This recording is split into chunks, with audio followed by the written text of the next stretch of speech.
our dear parents, a warm welcome to all of you to this orientation seminar for school year 2020-21 for the AteNEO Denaga Junior High School. I am truly happy and grateful for your presence here today. As you know, this school year is like no other because of the crisis that we are currently in. But despite the pandemic, I can assure you that the education of your sons and daughters will continue. We here in the AteNEO Denaga, despite all difficulties, have done our best to make sure that the education of your children will not only continue but will prosper in these new circumstances that we find ourselves in.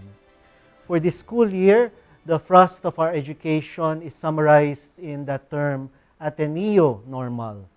This neo or new normal involves an education that is networked through the latest internet and communications technology, and networked through the AteNEO system of schools throughout the Philippines and the world. It is engaged by excellent faculty and staff and attested to by the recent PASCO Level 3 accreditation of our junior high school. And finally, it is optimized for the full development of each and every student according to the Jesuit tradition.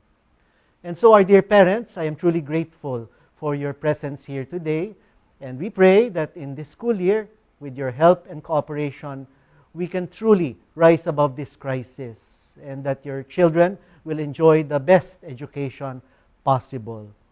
So, my dear friends, my dear parents, once again, thank you and God bless all of you.